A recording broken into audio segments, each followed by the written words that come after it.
me go.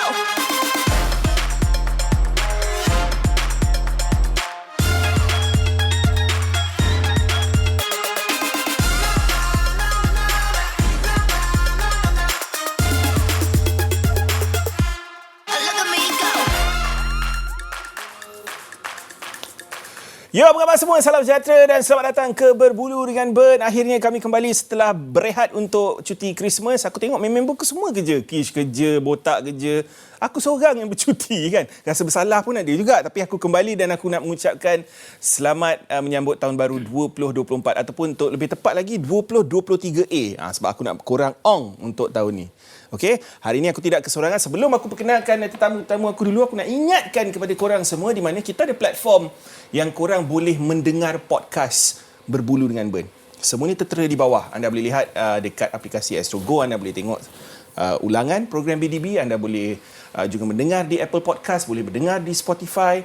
Semuanya antara platform-platform yang terbaik untuk anda mendengar dan juga menyaksikan Berbulu dengan Ben. Dan jangan lupa dekat Shock Podcast, dekat Spotify, semua program-program yang ada di 802, program majalah yang saya maksudkan, Berbulu dengan Ben, Borak-Borak Botak dan juga Bola Itu Live. Okay, so jangan lupa untuk terus layan kita orang dekat platform-platform yang sedia ada untuk podcast dan juga untuk streaming di Astro Go. Okay guys, tak mahu lengahkan banyak masa sebab hari ini kita nak sembang pasal Liga Perdana Inggeris. Dan sebelum itu, kita nak lihat dulu apa yang akan disajikan dalam topik pertama ni, sebab topik ni agak berat untuk aku pada hari ni. Kita lihat dulu kedudukannya. Kedudukannya yang agak berat sebenarnya untuk aku, kawan-kawan. Kedudukannya adalah macam tahu-tahu je untuk tahun baru ni, Newcastle memang tahu aku adalah favourite number 9. Kan, Shearer dulu number 9 kan. Favorite number aku number 9. So diorang duduklah tempat yang ke-9, 29 mata. Tapi cerita ni Liverpool. Tengok betapa besar ni gap yang diorang dah buka dengan City, dengan Arsenal, dengan Aston Villa mungkin cuma 3 mata pada ketiga ini. Tapi dari segi apa yang Liverpool lakukan pada musim ini, mungkin setelah 2019-2020 mungkin boleh berulang kembali. Okey. Tapi sebelum bapa aku nak perkenalkan dulu tamu aku dekat studio, Amin Fuad, apa khabar? Baik. United unbeaten lagi. Sebab tak main lagi 2024. Betul lah tu. Kau hajar Tak adil lah macam tu. Newcastle dah main semalam. Tapi Newcastle main New Year New Year lah. United tak main lagi. Api Wahid. So kita ni sebenarnya dalam rancangan BDB versi dalam gua. Apa dia ulang balik kau cakap apa? BDB versi dalam gua. Kita bertiga kan sebenarnya dalam Betul, gua. kita bertiga dalam gua untuk minggu ni agak sedih. Tapi macam aku dah jangka masuk gua. Wah, macam tu lah sekarang. Macam kau pun kau tak jangka masuk gua kan? tak jangka. Baru masuk. Man United pun tak jangka masuk gua. Dia ibarat macam tu kau nak tahu toilet kat mana, bilik ni kat mana. Aku dah back to back 3 minggu. Tak ada hal. Guys, kita tengok dulu sajian apa yang berlaku kira-kira jam 4 pagi tadi. Jom. Kita tak payah panjang-panjang lah kan. Sebab nanti tambah pedih dia. Sebab aku kadang-kadang aku rasa apa gunanya aku bangun pukul 4 pagi tengok game kalau inilah yang aku nampak. Kan? Dah lah cipta rekod-rekod terburuk dalam sejarah Premier League untuk Newcastle. Tapi yang baiknya dari segi XG yang dicatatkan oleh Liverpool dalam game ni adalah 7.27 berbalas 0.6 untuk Newcastle saja. Adalah XG paling tinggi sejak terciptanya XG menerusi Opta pada tahun 2010. Kali terakhir yang paling tinggi adalah pada tahun 2023 last season, which is Liverpool lawan Leeds. 5.87 dicatatkan XG. Tapi 7.27, of course to be fair kau kena tambah 2 penalti tu juga yang menambahkan XG tu jugalah kan. Darwin Núñez je dah dekat 2 XG. Mo Salah dah 2.7 XG dalam game. Mungkin ramai tak faham XG ni apa. XG ni atas dasar penciptaan peluang. Penciptaan peluang yang clear, yang tak clear, yang ada apa orang kata macam kalau dekat depan gol tu lebih XG kalau one lah. on one tu memang tinggi lebih lah. XG tinggi Kat lah. situ boleh nampak lah kau punya measurement tu kau clinical atau tak sebenarnya. Betul. Tapi bila kau tengok game ni kan, kadang-kadang stats ni boleh memberikan satu gambaran kalau kau tak tengok game. Ya, betul. Teruk Newcastle kena laut ni. Betul. Dan aku mengakui dalam game ni, dari segi peluang, penciptaan peluang dan chances Liverpool, memang Newcastle kena laut dalam game ni. Tapi kalau kau betul-betul tengok game, sampai minit ke-74, kedudukannya masih lagi satu sama dalam game betul. ni. Sebab first half tak ada gol kan? Tak ada gol. salah, Tak ada, kan? kosong. Second half baru ada apa penciptaan peluang dan juga gol yang dijaringkan pada separuh masa kedua. Dan Salah sebenarnya miss penalti pada awal Betul, betul. awal perlawanan. Ya. Aku nak start dulu dengan taktik sebelum kita cerita panjang pasal Liverpool. Pasal betapa naifnya. Sebab aku sekarang ni aku dah tak nak sebut pasal injury. Aku tak nak dengar alasan daripada fan Newcastle dan aku sendiri tak nak bagi alasan. Sebab hakikatnya Newcastle United sekarang ni melalui satu momentum yang bagi aku mental diorang dah gone. Sebab apa? Apa yang aku percaya adalah cara diorang tersingkir daripada Piala Carabao last minute goal. Cara dia tersingkir daripada UCL di mana untuk 30 minit yang terakhir dalam game lawan AC Milan tu, Newcastle dah selangkah dalam peringkat knockout ketika leading 1-0. So cara dia tersingkir dalam game tu juga dibolosi 2 gol dengan style taktik yang sangat gung-ho untuk attack padahal kau dah ada advantage 1-0 dekat home ground kau sendiri. Semua tu memberi kesan mental yang bagi aku mendalam terhadap senior player ke young player ke yang membawa kepada result-result ni sekarang. Pendapat kau? Aku rasa sebenarnya memang agak terkejut juga lah sebab macam kau cakap tadi masa sebelum start kan, last season Newcastle cuma kalah 2 game saja. 5 game. Yalah 2 game dalam untuk, 20 game yang pertama. Lepas tu sekarang secara tiba-tiba dia macam domino tau. Lepas satu-satu, lepas satu. Dan lepas beberapa game ni macam aku tak boleh nampak macam game ni mungkin Newcastle akan back on track kot. Tapi tak jadi juga. Then tunggu pula next game back on track tapi tak jadi juga. So bila aku tengok mungkin list tu panjang, list injury tu panjang, tapi dalam masa sama engkau still ada core player dalam setiap department tu. Tak ada alasan. Mungkin kau nak cakap ke Nick Pope injured, tapi kau still ada Dubaka dan kau still ada of course quality dia beza lah. Memang beza tapi lah. Still Nur tak ada alasan. Kau dapat balik Botman sekarang. Betul. Dan masa sama kau kata kau hilang Tonali, tapi dalam masa sama kau still ada Bruno. Kau still ada Isak kat depan yang sebelum ni Isak injured.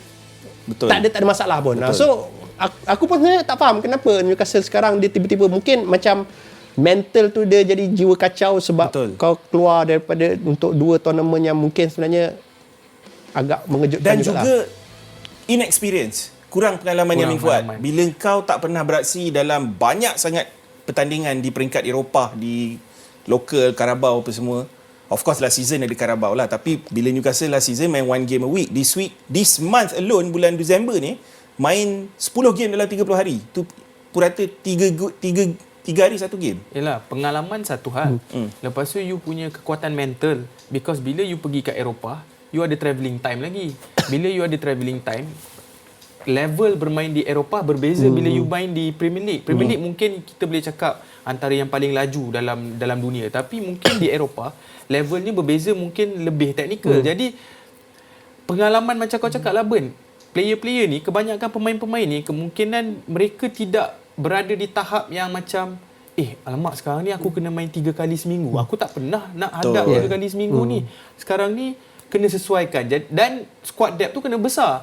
Bila you dah ada Gimares injured, you dah ada Isak pun injured, you ada siapa lagi, Wilson pun injured. Jadi siapa yang nak bermain di posisi-posisi tersebut?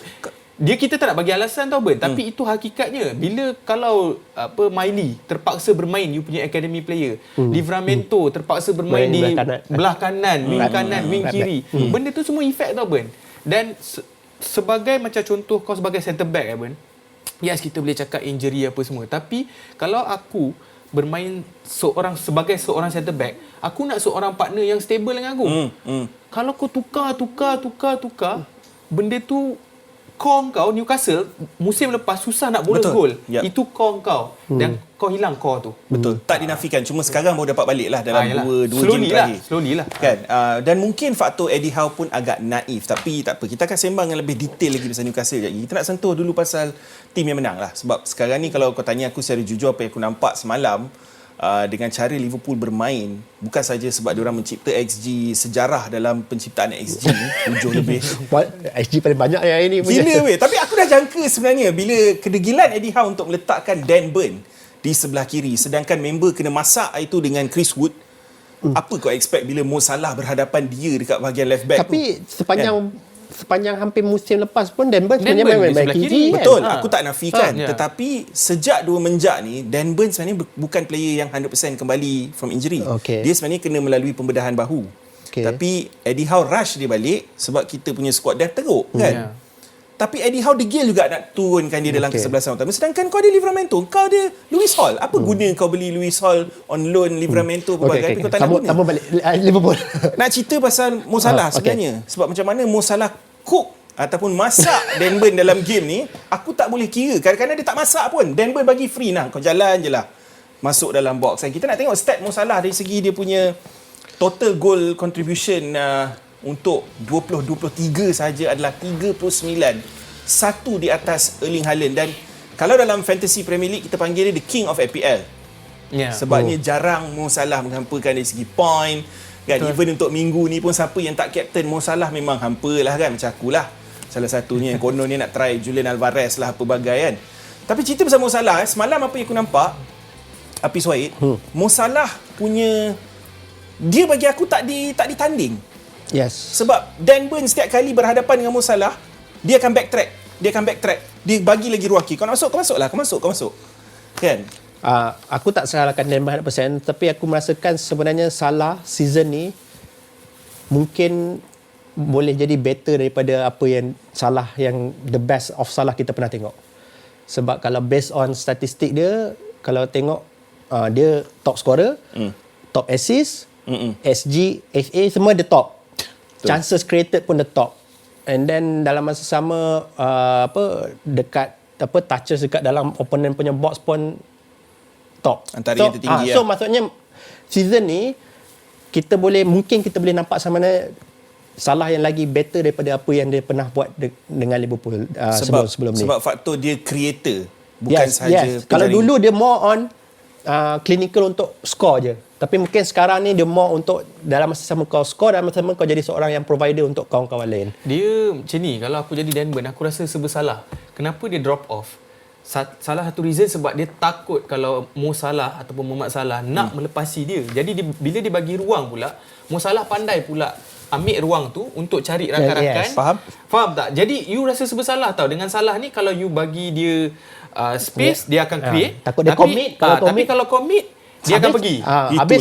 Itu bukan benda yang mudah psikologi lah. psikologi bukan lah benda bila yang kau mudah. berhadapan dengan Mo Cuma Salah. kalau tanya aku, Salah sebenarnya sekarang dah sampai satu level yang sebenarnya dia dah boleh ada at least ada macam statue ke tugu ke apa untuk Liverpool. Tapi kenapa kita tak cakap Salah ni dia dalam satu bracket World Erling Haaland yes, dan juga betul. Mbappe?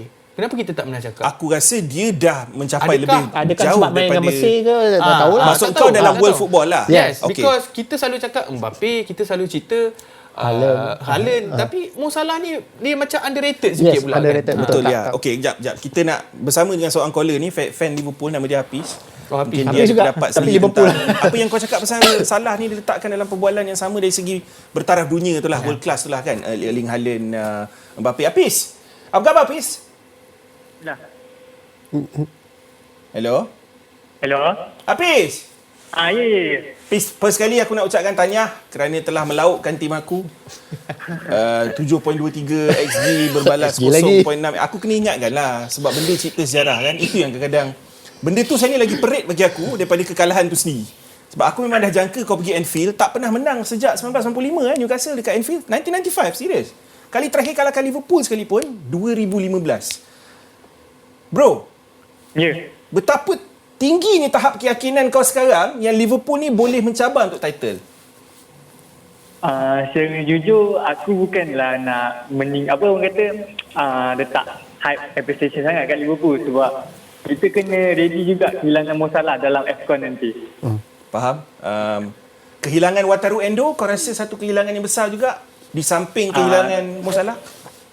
Serba sedikit dia merencatkan jugalah sebab bila kita tengok statistik rupanya Wataru Endo kira yang paling accurate passes dalam game ni. Betul. Sang hero.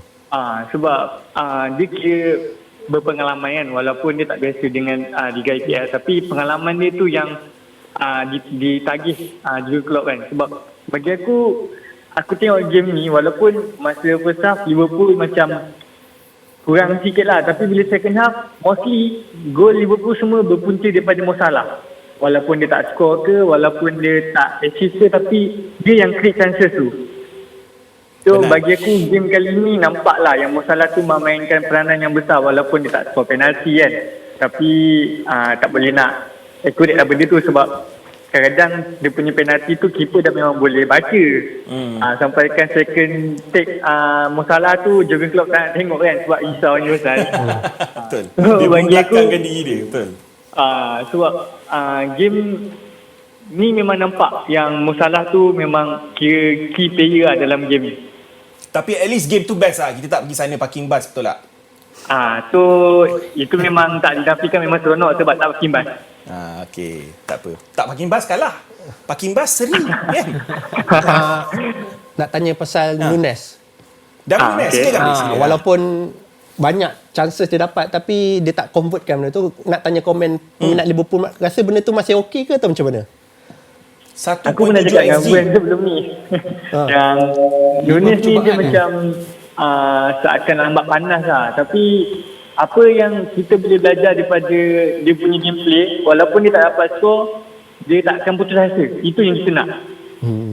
Dia akan cuba create chances, dia akan cuba passing. Walaupun dia tak akan dapat skor, tapi kita akan nampak berapa banyaknya percubaan dia untuk tak putus asa lah, supaya mungkin kalau 1-2 game dia dah macam penat kan, dia tak dapat skor ke, banyak chances ke.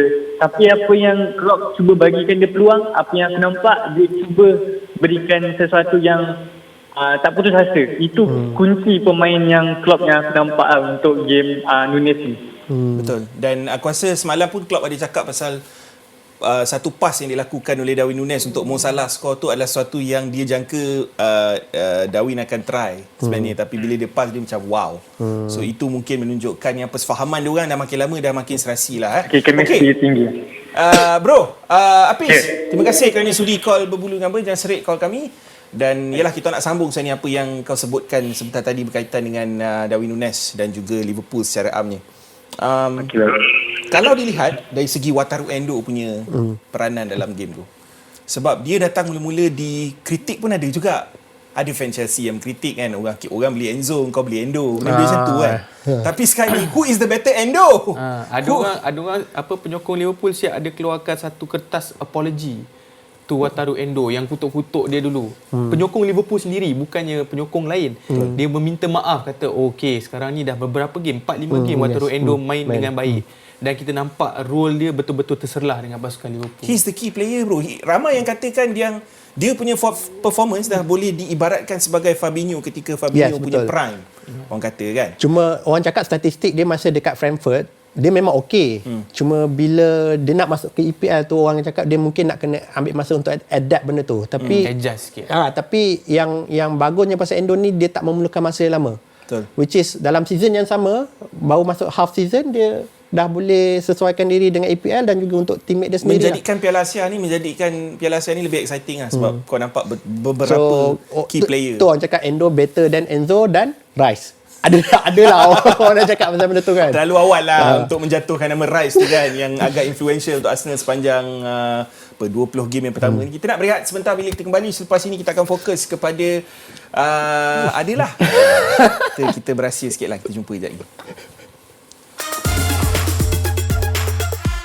Look at me go. Kita nak move on kepada topik seterusnya, di mana kita bawa tetamu ni khas untuk menjawab segala persoalan tentang pasukan yang digelar title contender pada awal musim. Gajah yang duduk di atas dahan pokok itu, yang kita sangkakan mungkin musim ni mungkin musim yang berbeza. Kan, ada yang menceritakan tentang top of the table ketika Christmas dan kemudiannya jatuh ke tempat yang keempat pada tahun baru. Kita nak tengok dulu sedutan ini. Alright, keputusan sebab ada orang yang hantar aku benda macam ni, yang itu tau. Last 5 result Newcastle ini 2 minggu lepas lah kan. Dia kata, "Ben, kau sedar tak karma apabila penalti ataupun bila gol Joelinton dan Anthony Gordon tu dibenarkan ketika Newcastle lawan Arsenal, karmanya Newcastle cuma menang 1 game dalam 5 perlawanan. Sekarang ni aku nak buka pula last 5 results Arsenal. 1 menang dalam 5 perlawanan. Karma juga ke Pis? Keputusan ni? Mungkin sebab Odegaard punya handball tu tak kira dalam game lawan Liverpool. Karma ke kau rasa keputusan-keputusan yang tewas pada West Ham, tewas boleh kepada... jadilah karma kepada segala orang cakap kata-kata besar yang pernah dilemparkan kepada tim-tim lain dulu. Padahal karma tu bukan dengan tim. Karma tu sebenarnya dengan VAR, dengan PJMOL sebenarnya. Betul. Kan? Tapi sebenarnya 4 poin daripada possible 15 itu menunjukkan Arsenal sebenarnya bukan title contender pun sebenarnya season ni. Kalau based on last 5 match tu lah. Walaupun awal-awal musim memang digembar-gemburkan kata okay, at least nak kena repeat apa yang Arsenal buat last season, which is at least fight for title. Tapi Arsenal back to Arsenal balik lah. Orang kata tu cakap Arsenal back to heritage balik. Tapi Arteta kata ni fasa keempat. Arteta kata ni fasa keempat satu. Dia ubah corak permainan Arsenal yang begitu direct pada musim lepas, di mana Saka dan Martinelli begitu efektif, Odegaard begitu efektif, kepada style of play sekarang ni yang lebih kontrol. Sampaikan aku dah boleh hafal dah step Arsenal. Dia ibarat step menari. Bila kau tengok Arsenal ni, bola daripada bawah akan sampai kepada Rice akan pass kepada Odegaard akan pass kepada Saka akan back pass balik kepada Ben White akan pass balik kepada Odegaard akan pass balik kepada Rice akan pergi ke sebelah kiri pula cari Zinchenko cari Martinelli tak nak take on his man. Ini masalah Arsenal yang aku nampak sekarang ni. Tak ada permainan direct di mana Martinelli ataupun Saka yang berani one on one dengan kerap. Kau nampak dia orang terlalu nak menyimpan bola, seolah-olah ada unsur-unsur City juga. Dia macam ibaratnya musim lepas macam Liverpool sikit. You banyak main pressing, banyak main direct. Musim ni you nak try to control, you nampak Pep punya elemen sikit. So bagi aku, bila aku tengok game Arsenal sekarang, nampak macam terlalu tersusun. Cuba untuk menyusunkan segala orang kata terlalu organized lah. Maknanya kau nak control the outcome lah. Yes, you nak control the outcome, which I think I tak tahulah, macam Man City walaupun dia ada dia punya orang kata control punya outcome punya elemen tu, tapi dia ada element of surprise juga, dia punya final third, tapi ni final thirdnya tak nampak. Tapi again macam kau cakap tadi Ben, Saka, Martinelli, diorang berfungsi dengan baik apabila you main sebenarnya counter pressing, you main dalam transisi. Bila you tak main dalam transisi, tak boleh, susah. Betul. Saka nak run behind. Tapi tak adalah bermakna aku tak kata Saka tak ada peluang langsung. Dalam perlawanan ni, Saka ada mempunyai 1-2 peluang untuk menjaringkan gol. Satu yang dia sepak belon di atas. Betul. Tapi tu teknik yang agak susah lah. Sebab bola tu first timer. Of course lah. But what I'm trying to say is pergerakan Arsenal ni menghadkan pemain macam Martinelli dengan Saka musim ni. Tapi bila korang berdua cakap, kat situ boleh nampak sebenarnya game Arsenal ni predictable untuk season ni. Which is korang sebagai fan biasa pun boleh tahu dia punya tu. Aku dah hafal dah step. Apatah lagi tim yang dia orang lawan, manager-manager yang lagi orang kata lagi explore benda-benda alam macam itu. So aku rasa benda tu bila dah terlampau predictable, dan bagi aku kalau tanya secara peribadi aku rasa problem utama Arsenal sekarang ialah kau tak ada yang proper number 9. Sebab tu mungkin kenapa dia nak menukar cara permainan tu, nak more in control. Compared to Man City sometimes dia ada individual punya brilliance yang boleh bagi, kalau kau tak dapat juga jaringkan gol, tiba-tiba akan ada satu individu punya brilliance yang boleh bagi hantaran lolos kepada striker dan skor. I thought itu Arsenal tak ada benda tu. I thought individu itu adalah Martin Odegaard yang diangkat-angkat disamakan dengan KDB last season. Aku ingatkan dia adalah individu itu. Tapi itulah sebab dia dah berubah formasi daripada 4-1-4-1. Sebab tu Havertz bermain di posisi orang kata di depan. Yang kononnya itu adalah role Granit Xhaka musim lepas. Dia macam roaming sikit lah. Tapi profilnya sangat berbeza. Tapi ramai juga yang cakap, Min, yang benda yang tak rosak kenapa nak ubah. Contohnya seperti midfield trio last season, which is Xhaka, Partey, Odegaard. Kau benarkan Xhaka untuk terlepas begitu saja. Kalau kau fikir balik pada zaman Arteta first start, Martinez dilepaskan begitu saja. Antara nama-nama besar player yang dah jadi someone dah sekarang ni kan, antara even Nabri dulu kalau ikutkan zaman Edu apa semua kan sebelum ni kan. Banyak player yang even Saliba pada mula-mula dilepaskan oleh Arteta kalau kau fikir balik, betul, kan, atas dasar tidak ada persefahaman dan sebagainya. Kemudian dia dipujuk kembali lepas dia perform dekat Marseille. Sekarang bila kau tengok midfield trio Arsenal ni, dia tak settle lagi. Pada waktu yang sama kau nampak back four yang kadang-kala kau letak Kivior kat belah kiri, kadang-kala kau nampak Zinchenko kat situ, kadang-kala kau letak Tomiyasu dekat situ. Aku faham different game ada, kau perlukan different profile piece. Tapi hakikatnya bila kau tengok tim Arsenal yang ramai fan Arsenal sendiri mengatakan permulaan hilang arah ni adalah apabila pertukaran penjaga gol itu. Kau setuju tak, Fiz? Setuju. Walaupun pada dasarnya semua orang macam ada satu masa yang kata kenapa Ramsdale ni more on ball distribution compared to shot stopping punya goalkeeper. And then bila kau tukar kepada Raya, dia tiba-tiba dia jadi macam satu mood yang macam setiap kali game Arsenal mesti akan bolos. Which is yang lebih kurang sama je macam Ramsdale. Kenapa tukar kalau tak ada masalah pun in the first place? Exactly. Tapi mungkin Dia tahu dia nak main. mungkin Arteta, mungkin aku rasa dia terlampau overthinking yang menyebabkan yang dia kata okay, Ramsdale ni terlampau selesa sebagai penjaga gol nombor 1.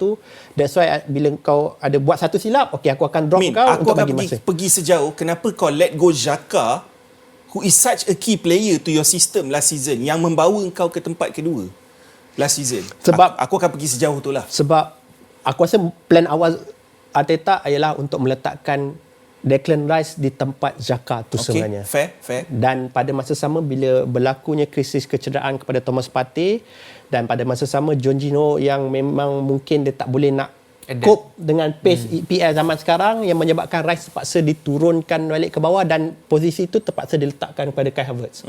Dan bila Rice kat tengah seorang-seorang macam game lawan Fulham itu, dia cuba letakkan QR dengan partner dengan Rice lah. Tapi sebab member tu aku rasa mungkin first atau second time dia main sebagai inverted left back masuk kat midfield, Rice seorang-seorang isolated. Tapi even fan Arsenal yang cakap Kivior tu sebenarnya tak boleh main left back. Dia tak Dia cuma dia asal masa centre dia back. center back dan dia cuba dia DM kan, masa dibeli dia antara center back atau DM dia boleh main. sebab dia kaki kiri pun.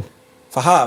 So that's why logic mengatakan Logik dia something macam tu lah. Dan Burn jugalah. Kau center Sebab back tapi kau gatal nak pakai dia kat left back. Macam Kan? Zinchenko mungkin more on offensive, tapi bila part of defensive, Zinchenko antara pemain yang sebenarnya paling banyak memberi, orang kata macam mistake bila Arsenal concede based on dia punya loose ball atau dia punya marking daripada sebelah kiri itulah.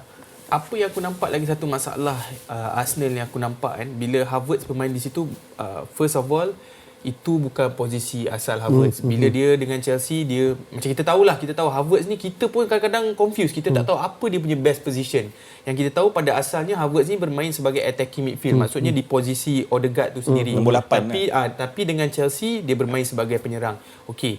Tapi bila Havertz berada di situ, macam musim lepas kita tengok Xhaka berada di situ, ia memberi masalah kepada Martinelli juga, sebab Havertz dia attacking minded. So bila dia ke depan, katakan kalau sebelah Counter. kiri tu bocor counter ke apa, kalau dulu you ada Xhaka can do the defensive work. Yeah. Havertz tak boleh. So walaupun posisi sama, profil dia sangat berbeza. Sebab tu Xhaka dia boleh go forward, tapi at the same time bila dia kena track back, dia boleh track back dan dia banyak cover sebelah Martinelli tu, dan ini memberi masalah besar pada Martinelli sebenarnya. Itu sebenarnya bila kau fikirkan profil pembelian player oleh Arsenal pada season ni, ada nak kata mistake terlalu awal lah, sebab baru 20 game, kita jangan terlalu awal untuk kita boleh menilai berdasarkan apa yang kita nampak sekarang ni kan. Tapi bila kau nampak satu tim yang goalkeeper dia sendiri cakap aku tak boleh nak fokus, aku tak boleh nak concentrate, kau punya striker pula cakap aku tak boleh nak score goal. Kan, bila kau fikir semua logik ni, ada persamaan juga bila kau tengok Arteta dengan Ten Hag ni. Dua-dua beli player daripada Chelsea yang tak perlu sebenarnya. Kan? Lepas tu sebenarnya Ten Hag at a lower level, dia pun musim ni try to main lebih kontrol kepada pasukan tu. Tapi Dan musim lepas sebenarnya dia lebih bermain, ni cerita pasal United lah. Lebih kurang sama sebenarnya. Dia nak kononnya musim ni aku nak lebih kontrol dalam permainan game tu, aku. dalam game tu. Sama juga macam Arteta. Tapi bezanya Arteta ada kontrol lah. Ten Hag memang tak ada kontrol langsung bro. For now lah. Sebab aku cara tu. Okey, faham. Sebab aku rasa pembelian Kai Havertz tu mungkin dari segi Ariel punya sebab Arsenal punya attacking player semua rendah-rendah. So aku rasa, aku ingat sebagai fan Arsenal, bila kau beli Kai Havertz tu, kau nak ada Ariel punya presence dekat depan, which is sebab kau tinggi dan physical dan kau boleh attack bola-bola yang mungkin daripada crossing. Tapi bila kau tengok sekarang Arsenal, back macam tu lah, bila kau passing kepada wide player, dia patah balik kepada midfield dan dia bertukar. Tak, tapi aku dah dengar ada conversation ni sebab masa tak ada Jesus lagi. Aku dengar kau beli number 9 settle. Kita punya masalah attacking tu akan settle. Bila Jesus masuk, Jesus memang there's a reason why City jual dia. Because dia bukan proper number 9 dia pun bukan sebenarnya. proper number 9 yes. dan mungkin Arsenal suka benda tu pasal dia, di mana work rate dia yang lebih menyerlah kan, dari segi macam mana dia link up play dengan Martinelli dan sebagainya. So sekarang ni kau perlukan seorang number 9. Contoh, kita ambil contoh Ivan Toney dibawa masuk dalam jendela perpindahan bulan Januari ni. Adakah itu benar-benar akan menyelesaikan masalah Arsenal? Kerana aku merasakan midfield korang sebenarnya tak set lagi. Mungkin kepulangan Partey akan membantu, tapi long term plan Arteta tak semestinya untuk mengekalkan Partey sekalipun kan. Mungkin ada desas-desus mengatakan dia nak dijual dan sebagainya. Aku rasa nombor 9 tu untuk Januari ni memang perlu ada. at least Arsenal ada pilihan di bahagian depan. Bila engkau dalam set yang first, katalah kau bermain sebagai false nine, tak menjadi, kau perlu turunkan proper number 9 untuk di depan, macam contohlah macam mungkin Newcastle. Bila kau tak menjadi dengan Isak di depan, kau tukar kepada Wilson yang memang proper, Dua-dua number 9 yang kau memang akan attack pergi, itulah target man dia. So aku rasa benda tu at least kau tak boleh dapat benda tu dengan Nketiah. Faham? Walaupun dia sebagai budak akademi, ada masa sama dia mungkin boleh bagi gol-gol penting untuk Arsenal, tapi untuk at least pergi mencabar title tu dengan Nketiah memang bukan orangnya lah. Tapi Min, Apis, apa yang lebih merisaukan dalam game lawan Fulham tu? Okey, lawan game lawan West Ham kau boleh tutup sebelah mata sebab banyak gila chances kau dalam game tu. Sepatutnya kau boleh menang ataupun mungkin boleh seri game tu. Lawan Fulham, secara jujurnya kalau kau tolak tepi stat yang kau nampak tu, aku percaya Fulham mendominasi Arsenal dalam game tu sebenarnya. Aku boleh kira berapa banyak chances Arsenal dalam game tu. Second half tu sebenarnya Bayrat tak ada. Tak ada Betul. shot on target. Itu yang lebih merisaukan sebenarnya. tak ada shot on Even target. fans Arsenal mengakui Dan benda ni. dari segi possession pun Arsenal memang pegang, tapi Possession macam tu je lah. tak ada tujuan, tak ada arah, tak ada orang kata penetration nak ke depan, mana nak pergi dan cara nak menyerang apa semua. Tapi bercakap pasal tadi Apis cakap pasal nak dapatkan Ivan Toney kan, tu satulah. Ivan Toney 8 bulan dah tak main. Itu ambil masa Kita lagi. tak tahu Ivan Toney apa yang kau akan dapat. Yang kau akan dapat. Itu Betul. satu. And then number 2-nya aku dengar katanya Arsenal kemungkinan tak ada duit nak berbelanja disebabkan FFP. Dan mungkin juga target dia orang berubah daripada Ivan Toney ke Dominic Solanke dari Bournemouth. Boleh Dan jadi Itu yang dilaporkan lah. FPP, Amin cakap tu memang betul. Sebab tu kenapa Raya dia boleh Dia buat loan loan saja. saja. Dia tak boleh beli. Faham. So Betul. Macam Newcastle juga lah. Kenapa ambil Lewis Hall on loan saja? samalah United ambil Amrabat. On loan saja. sama lah macam Chelsea ambil sampai 8 tahun, 9 tahun. Tapi diorang tak ambil loan. Diorang beli terus. Dia beli tapi 9 tahun, 10 tahun duduk kat situ. Tapi diorang takkan ada masalah FFP sampai bila-bila kan. Ada setengah tim yang macam tu lah kan. Tapi hakikatnya bila kau tengok game, macam tu lah aku cakap, bila kau tengok gameplay Arsenal, aku tak yakin yang Arsenal akan menang game tu. Ataupun yes, aku yakin Arsenal akan pegang bola. Even game kau berbalik pada game Luton. Kalau tak kerana last minute goal Odegaard, saya game tu dah seri. Kau terfikir balik game Brentford yang last minute goal Havertz tu. Kalau tak kerana last minute goal tu, silap-silap game tu Aku seri ingat juga. time tu Arsenal dah ada winning mentality dah time Yes. tu. Kita memikirkan ketika itu Arsenal ni clutch. Kan? Ya, Last tak macam last season tak macam last season. Kita fikir Arsenal clutch. Tapi sekarang bila kita fikir balik dengan Dia dah letak lose konteks last 2 game kalah, cara korang kalah, dia Yes. kadang-kadang kalah tu tak apa, tolak tepi. Cara kau kalah tu yang lebih merisaukan. Betul. Terutamanya lawan Fulham ni. Fulham kalah 2 perlawanan kot sebelum Yes. tu ke Tiga 3 perlawanan. game straight 3 dia perlawanan game straight. Jadi itu satu benda yang Tamparan jugalah. tamparan untuk pasukan Arsenal lah sebenarnya. Bila Marco Silva Dan- outplay Arteta. Yes, dan aku pun sebenarnya sebagai fan Arsenal pun bila tengok game tu macam terkejut lah. Ini macam Arsenal yang bukan Arsenal yang sebenar. Which is engkau macam aku ada tengok satu analisis ni yang dia tunjuk bila Rice dapat bola, kebiasaannya dia akan pass through in between dia orang punya opponent player. Tapi bila lawan Fulham tu dia more kepada square pass je, which is kau tak nak ambil risiko untuk pass yang forward. Peace, aku ada satu soalan untuk kau. Tapi aku tak tahu sama ada kau akan menerima dengan cara baik ke tak soalan ni. Sebab apa yang aku nampak lah, ni pendapat aku sendiri daripada aku tengok body language player-player kau dalam game Fulham tu. Diorang seolah-olah macam dah hilang ataupun dah makin pening dengan apa yang Arteta nak daripada diorang. Seolah-olah, yelah sebab bila kau tengok Arteta dah tukar seorang English goalkeeper kepada seorang Spanish goalkeeper yang yelah asalnya dia daripada negara dia sendiri apa semua. Tu satu faktor juga kau kena fikir. Kau boleh nampak player-players yang aku nampak Saka antara worst player dalam game tu. Lepas dia tukar rambut tu. Sejak Saka dengan Rashford ni pergi ke salon yang sama, tukang gunting rambut yang sama, Rashford daripada awal season hancur, tapi Saka mungkin dah berjangkit dengan Rashford sejak diorang pergi salon yang sama kan. So aku risau ni Pis, bila aku tengok Saka tak masuk dah 50-50.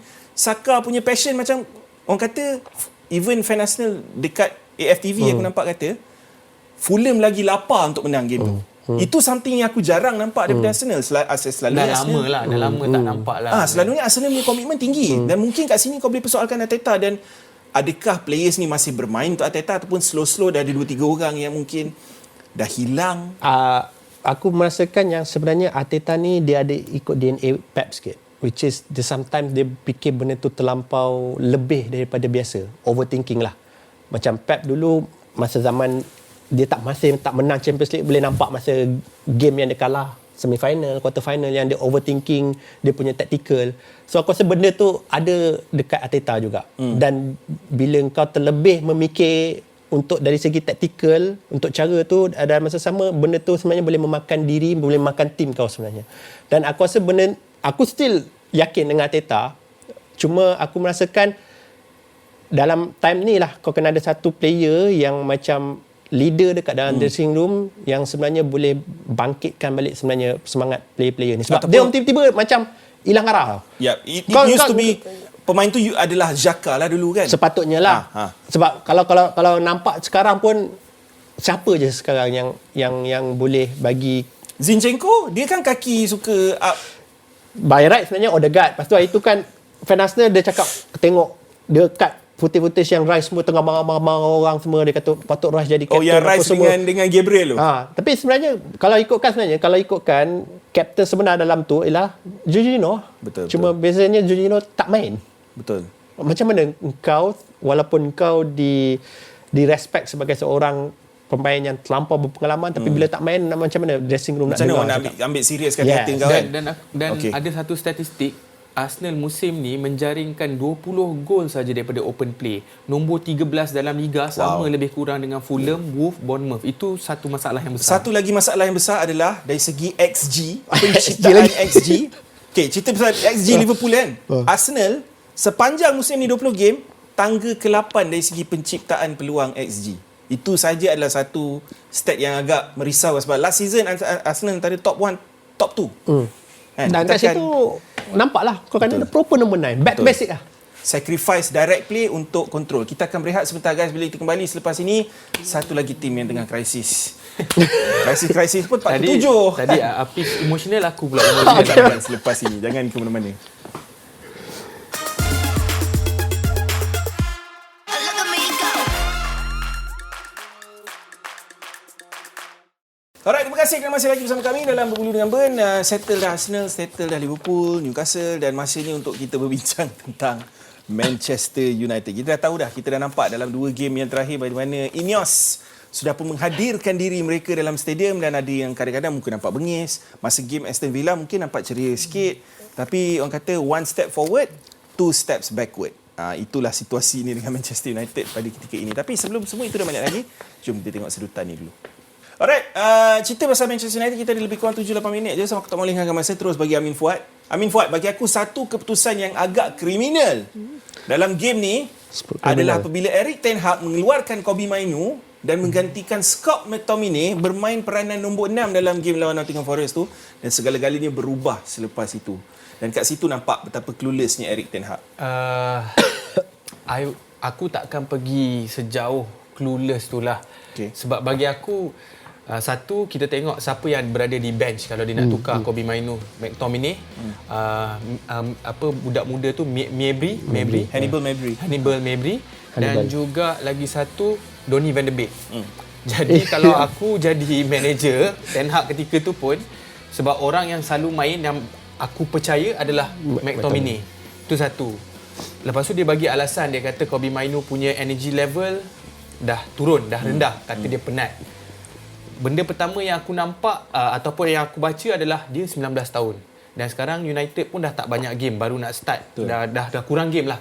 So apa logiknya dia keluarkan budak 19 tahun yang mungkin dia nak bermain. So aku tengok statistik Kobbie Mainoo pula untuk bandingkan dengan perlawanan-perlawanan sebelum ni.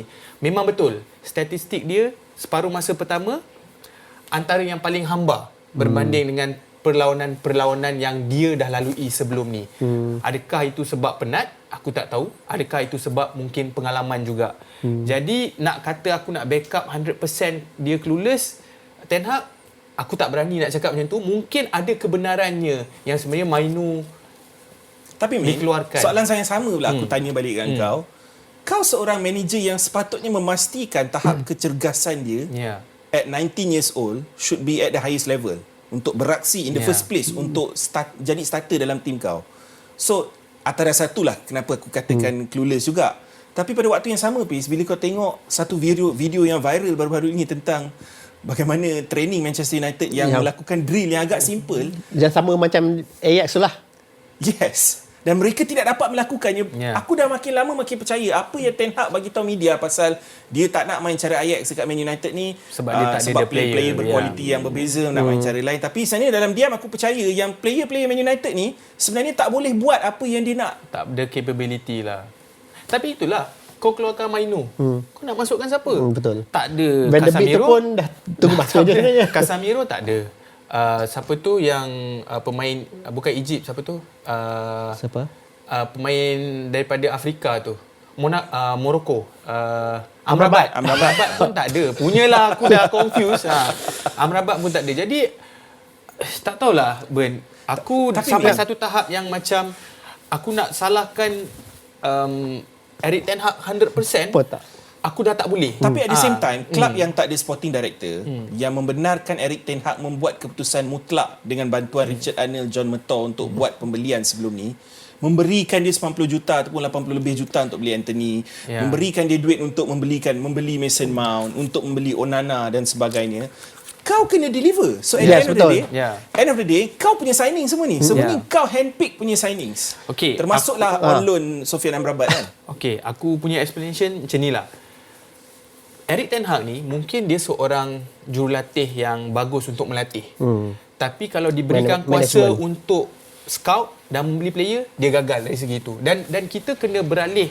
Kita dah tak boleh dah pergi ke zaman Sir Alex Ferguson yang dulunya dia seorang manager yang pick player-player dan boleh. Sir Alex Ferguson kadang-kadang kalau dia nak sangat player tu, dia akan terbang ke negara tu, pergi tengok dia main. Erik Ten Hag ataupun manager-manager sekarang dah tak buat benda-benda tu. Jadi bagi aku, kesalahan pertama dekat sini adalah John Murtough dan juga CEO or whoever lah, director of football yang ada, Fletcher or whoever lah, memberi kuasa kepada Erik Ten Hag untuk membeli. Yes, betul, Erik Ten Hag, Anthony salah satu benda yang paling gagal lah kalau kau tanya aku kan. 75 million. Sebab apa? Scout United pernah kata dia ni sebenarnya 25 juta je. Kenapa Ten Hag tak terfikir nak beli Kudus lah? Tak, sebab dia itu aku cakap Ben, Ten Hag ni dia fikir macam player yang pernah ada experience dengan aku je, nak senang. Aku tak scout. Aku tak perlu scout. Tapi itu aku salahkan recruitment, head of recruitment, aku salahkan tak ada director of football. Aku salahkan John Murtough yang tak ada strong leadership untuk cakap no. Untuk cakap no. Bila Ten Hag nak 75 juta juga, yes, betul, you kena bagi manager apa yang you nak. Tapi, kalau dah sampai tahap 75 juta, nonsense, sepatutnya kena ada orang yang di atas untuk cakap, tak boleh, we cannot go for this. Kita kena cari player lain.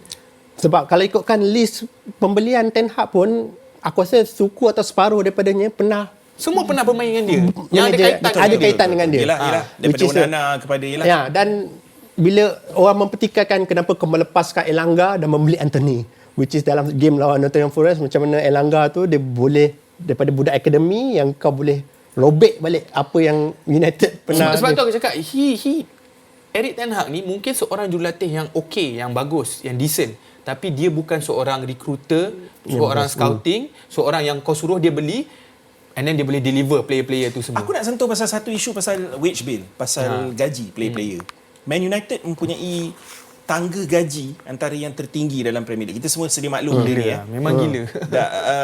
Tak so, sebab dia pun dah keluar, nasib dia dah keluar dah. Okay, dia dah keluar 300 lebih kan.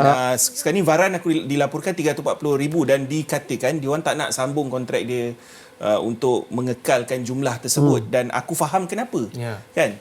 Tapi pada waktu yang sama, bila kau fikir pasal wage bill ni dengan kemampuan player-player ni, kau cerita pasal clueless, kau cerita pasal tactical punya knowledge untuk bermain sesetengah tactical.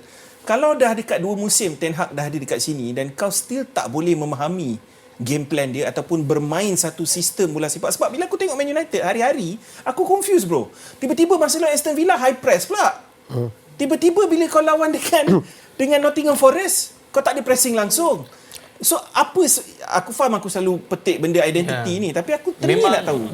Memang tak ada identiti Ben. Sebab kalau kau tengok United musim ni, dia ada momen-momen sahaja. Contoh dalam satu perlawanan, mungkin kau boleh nampak 10 minit je benda yang ini yang Ten Hag nak. Tapi 10 minit je kau nampak benda tu. 15 minit. Lepas tu dia orang will Tak tahulah mungkin dah kena gol ke ataupun mungkin dia orang dah hilang arah ke apa, tapi itulah aku cakap. Min, yang last Ten Hag cakap tu. Dia kata Apa? we have been competitive. Kita yang menang tu dengan aku Aston tak Villa. setuju lah. Tak, itu yang aku tak faham pasal dia. Sebab dia macam, kenapa aku cakap clueless? Kenapa kau buat statement-statement macam, oh kita menang dengan Aston Villa, kita kompetitif lawan dengan Liverpool, seri. Kita dengan City pun kalah tipis contohlah kan. Aku rasa dia desperate lah. Itu je. Dia dah terlalu desperate. Tapi aku sebagai fans yang neutral, aku merasakan start Januari ni bila Sir Jim Ratcliffe tu dah ada balik dekat dalam ni, dia akan bagi stability balik dekat. Aku harap macam Dia tu lah. dia macam ni lah Ben. Kalau macam kau cerita pasal WHB lah Ben siapa punya angkara? Beberapa tahun punya angkara. Apa Sancho buat kat situ makan Anthony Betul. gaji daripada 25,000 sekarang gaji 200,000. Siapa yang bagi tu? Betul. Siapa? John Mentor yang approve benda tu. Ed Woodward yang Bruno yang naik ke 250k kan sekarang. Exactly. Itu kita cerita pasal wage bill, kita belum cerita pasal environment, the structure of football. Kalau aku sebagai manager, kau nak bekerja, macam mana kau nak bekerja kalau kau ada environment yang negatif? Okay Min, kita sambung perbualan ni dekat luar studio lepas ni. Sebab ni kita kena masuk fantasy. Masa dah tak mengizinkan Min. Right. Okey, kita nak terus masuk ke Liga Fantasi Berbulu dengan Apa. Kita nak tengok point dulu sebab kita akan berehat panjang sebenarnya dalam fantasy ni. Ada FA Cup Sebab kan? ada FA Cup pada hujung minggu ni. Sebelum Tengok sikit point. kembali ni minggu depan pula. Dia game week yang agak pelik. Dia game week yang berlangsung untuk 2 minggu straight. Faham. Januari 13 dia punya deadline, 20 Januari still ada game. Oh, Ni okay. point aku setakat ni, tapi aku dah habis lah. Ni sebab semua player aku dah main, aku tak ada Jared Bowen, aku tak ada Areola dekat bench aku. So total point aku 78. Yang aku sebenarnya pada mula ni merasakan point aku tinggi. Sebab pada satu ketika ranking aku menaik mendadak, tapi bila Mo Salah menjaringkan 2 gol dan 1 assist semalam, walaupun penalty miss. aku benar-benar dihukum kerana dia bukan kapten aku semata-mata. Walaupun aku ada dia, ranking aku jatuh. Nampak? Kau ada player tu pun, ranking kau boleh jatuh. Sebab aku pergi kapten Alvarez, kadar 7 poin saja. Kau bandingkan dengan Watkins pun 8 poin, Son pun 9 poin. Tapi yang kapten sama ada Salah atau Palmer tak logik lah kan. Siapa kapten Salah adalah big winner lah untuk game week ni. So tak silap aku ranking dunia aku sekarang ni dalam sekitar 200,000 lebih. Still jauh daripada target asal aku which is top 100k. Actually this season aku target top 50 sebab last season aku dah 60k ke apa di dunia. So this season aku nak try lah untuk cecah top 50k. Tapi sekarang ni Apis pula. Kita tengok Apis punya Full patut dia bangga. Ni bukan tim aku ni. Bukan tim kau? Aku tak ada Alvarez rasanya. 82 poin ni siapa? Amin Tak kan? Bukan habis siapa punya tim ni? Okey, kau tak ada Alvarez. Siapa kau ada? Cuba kau ulas. Tapi aku ada Palmer, aku ada Saka, aku ada Salah dan kapten aku ialah Salah. Ni. Okey. Ni macam tim aku je. Engkuku. Aku ada Engkuku Oh, sebenarnya. ni tim aku lah, Pis. Ni Engkuku. Dan itulah yang membantu aku sebenarnya Palmer dengan Salah lah. Okey, sorry. Ni tim aku. So, point total kau 1123. Tapi betul lah 82 tu memang betul. 82 point tu memang betul lah. Player So, je tak betul. kau atas aku 4 point tapi overall kau masih ketinggalan aku dalam 40 lebih point lah. Amin Fuad tak jauh daripada aku sekarang. Kau rasa 15 point saja memisahkan. Tapi Amin ada lagi player tak main Ada tu. 2 player tak main. Itu yang aku risau tu. 2 player tu boleh kejar tu 15 point tu. Bowen dengan Areola. Betul. Lagi-lagi kalau Bowen score kan. Kita harap Bowen hat-trick lah. Itu macam biasa harapan. Betul, tapi bukan nak kata benda tu tak logik. Benda tu logik kan. Jared Bowen antara pilihan pemain. Okey, ni aku nak ulas sikit tentang fantasy ni sebab kau kena faham AFCON dengan Piala Asia dah dekat. Salah, Son akan gone. Hichan. Kudus gone, Hichan gone. Siapa lagi ramai sebenarnya kan. Tapi betul. antara option dalam FPL kita semua tahulah. Sebelum tu kita lihat dulu kedudukan Liga Fantasi Berbulu dengan Burn. Week 20, Wenger zipper Sean Tam di tempat teratas sekali. Lah, dia ni fan mana? Fan Arsenal confirm bro. Huwaida Fazli, Huwaida FC dengan 1270. Sebenarnya tak jauh lah. Kita dalam 100 point je belakang diorang ni. 100 point untuk sebenarnya jauh jauh juga tu. sebenarnya Tak Burn. jauh, tapi kalau kau dapat one player differential haul, itu dah Dia mengambil 2-3 game juga apa. Tapi Betul, kau kena ambil risiko lah. Kau mengkaptenkan kau orang yang kena tak faham. biasa. 100 point ni nothing selagi chips tak digunakan lagi. Sebab ramai kat situ yang dah guna chips diorang, which is sama ada diorang punya bench boost, triple captain dan sebagainya. Okey, antara beberapa player yang aku nak calonkan untuk fans kita kat luar sana yang follow fantasy ni, Pish, adalah player-player untuk menggantikan Salah dan Son. Okey. Sebab bila kau dah ada bajet tu semua, satu kau kena make sure kau tinggalkan duit untuk beli Haaland balik. Sebab dia dah kembali dilaporkan game week 21. Satu lagi is ramai mengatakan Pengganti Salah dan Son yang terbaik di mata aku adalah Bowen, Jared Bowen yang kau dah ada. Phil Foden yang sekarang ni dah nampak jadi playmaker City, walaupun KDB akan kembali dan sebagainya. Kalau kau tengok stats Bowen kat sini, penglibatan jaringan dia agak tinggi dalam hampir setiap perlawanan, dan dia adalah talisman untuk pasukan West Ham sebelum Kudus ada, selepas Kudus ada. Dan walaupun kehilangan Paqueta dan Kudus buat sementara ni, Mamat ni antara pemain yang akan bermain sentral. So, Tapi untuk Liverpool siapa? Kalau kita nak pilih pemain Liverpool, antara Jota atau Luis Diaz. tapi kau jangan beli Jota dulu, sebab aku rasa Jota punya minit permainan ni belum terjamin. okey. Kalau kau nak Ataupun tapi mungkin bila Salah dah tak ada, dia mungkin akan jadi back 3 front 3 Aku rasa untuk striker option Liverpool sekarang cuma Jota je.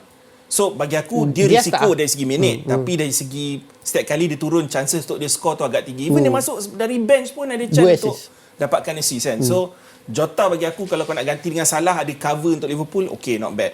Mungkin kau boleh tunggu James Maddison, dilaporkan akan kembali daripada injury. Kulusevski? Ivan Toney akan datang balik. Tapi kena tengoklah Ivan Toney tu dia main kelab mana. Betul. Tapi kalau tanya bergantung tengok main kelab mana kan. Satu last, Richarlison. Yes, Richarlison. Pengganti- Tapi Richarlison adalah penyerang kan? Kalau Tak, dia midfielder. sorry, Yang okay. akan bermain sebagai striker, So dan dia boleh ganti. betul, dan dia Salah akan ambil atau penalti ni lah. kalau tak ada Son. So that's why dia antara pilihan terbaik untuk menggantikan Salah ataupun Son. Aku cakap secara jujur, aku dah ada 2 free transfer, aku dah buat salah satu, aku dah ambil Bowen. Second one ni aku tengah debate antara Richarlison ataupun mungkin Maddison. Tengok aku nak tunggu sampai last Sebab Haaland Last minute deadline mesti kau tu. nak kena tukar. Kalau Haaland main, mesti Haaland nak kena masuk. Aku memilih untuk melangkah Haaland untuk game lawan Newcastle, game week 21 ni. Sebab Sebab itulah Haaland main away to Newcastle. sebab itulah Salah lawan Liverpool dia tak letak kapten Salah. Tak. Sebab lawan Newcastle. Aku tak letak, bukan sebab aku tak akan bias. One thing Ya aku ke, jaga Ben? aku main, aku tak bias. Aha. Aku tak bias terhadap tim aku sendiri. Aku tak letak Salah kerana aku menjangkakan Newcastle akan main low block. Tapi Newcastle tak main low block. Aku pula letak Salah sebab aku menjangkakan Newcastle sekarang tengah struggle. Alright, faham. Okay, so transfer plan terlalu awal untuk dibincangkan. Aku akan masukkan Haaland kot. Haaland kau? Sama sebab aku nak aku dah simpan 2 free transfer tu memang Okay. untuk dapatkan balik Haaland sebenarnya. Haaland, Alright. lepas tu nak kena tukarlah Son dengan Sebab Salah. aku dah buat kesilapan. Okay. Aku masukkan Kuku, aku ingat dia dah main first 11. Sekali je dia main first Okay, 11. dan one more yang macam kita cakap tadi lah, Phil Foden adalah satu lagi option. Okay guys, aku nak ucapkan terima kasih sebab masa tak mengizinkan. Alright. Thank you Min Say kerana thank you. bersedia bersama dengan BDB untuk episod baru, tahun baru 2024. Selamat tahun membukanya. Apis, Terima kasih kerana menjemput lah. ya, walaupun telah pun lama meninggalkan Astro Arena, anda masih lagi Ada reunion. dijemput kembali. Thank you Peace, thank you Amin Fuad. Terima kasih kepada anda semua. Ingat, kita di BDB, kita bukan pandit, kita bukan expert, kita bukan pakar bola sepak, kita sekadar peminat bola sepak macam korang. This is Berbulu dengan Ben. Jumpa lagi minggu depan. Bye. Look at me go.